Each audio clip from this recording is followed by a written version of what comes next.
Motlana is there for us this morning. Kathy, a very good morning to you. I mean, this is a story many of us may not have heard of, but of course, with everything happening in Limpopo this morning, we're probably going to hear many stories like this emerging. Tell us what you've managed to find out about Khato Civil.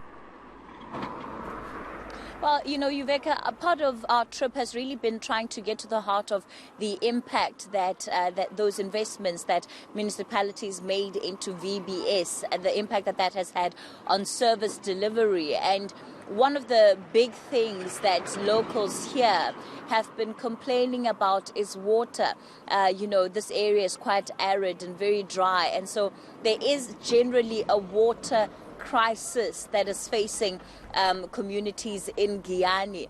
And this particular project has you know, it's not something that came out of the municipality, but rather was an initiative implemented by the Water Affairs Department under Nomvula Mokonyane in 2014.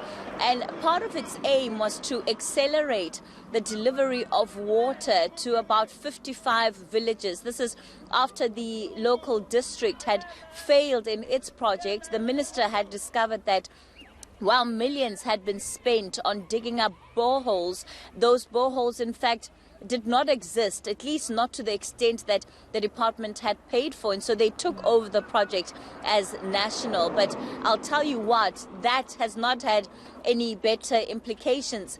3.5 billion rand. I'll say it again, 3.5 billion rand has been spent on this water project so far, Yuveka. That's more money than was lost in the VBS bank heist, just to put it into context. And yet, not a single drop of water has been received by the villages that are supposed to be benefiting from this project. The bulk infrastructure has been laid down, but behind me, Khato Civils is one of the contractors or the subcontractors that had been hired by the implementing agent. We're told that they've abandoned site, they've stopped their role in this project, they've retrenched workers, and that's because they haven't been paid. They've accused the department of defaulting on payments to them, to the extent that they've now completely stopped their work. But the story seems to be a bit more complicated than that, Yuveka, because 3.5 billion rand has already been spent on this project. So where did that money go?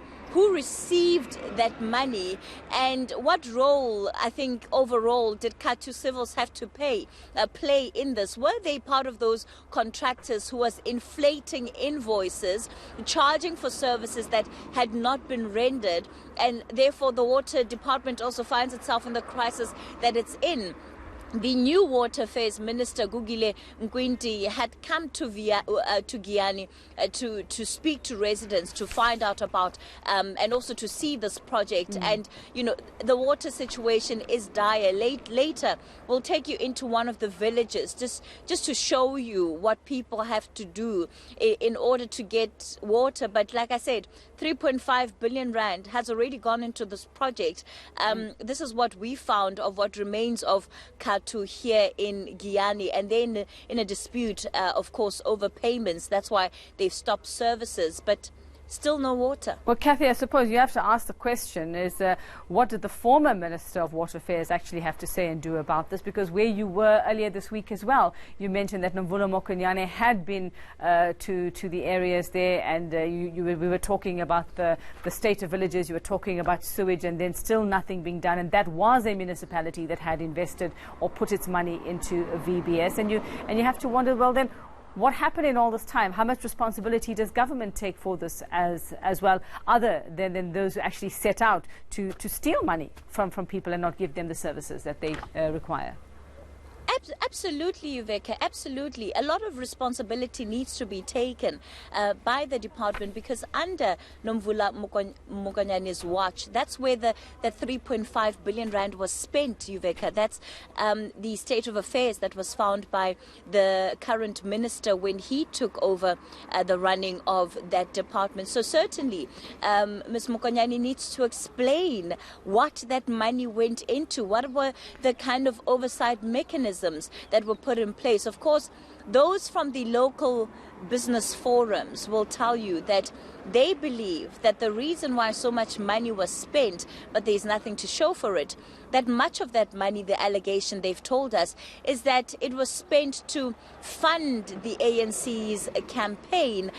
This was in Limpopo. And so, those are the allegations, and we'll get those people to I think put them on record too for us as the day continues. So a lot of politics, again, making its way into the service delivery initiatives that have been put in place. But I think, there certainly has to be a lot of answering done by the former Water Affairs Minister about what happened, to that 3.5 billion rand. How can 3.5 billion be spent on a project and yet not a single drop of water has been received from that project? It certainly does raise the blood pressure, these stories so early in the morning. Thanks very much, ANC anchor Kathy Mohlahlana out in Giyani at the Bulk Water Project there, where Khato Civil's company, I suppose there's nothing happening, no signs of life. It's been abandoned, and of course the people who suffer will be the residents who are expecting their water.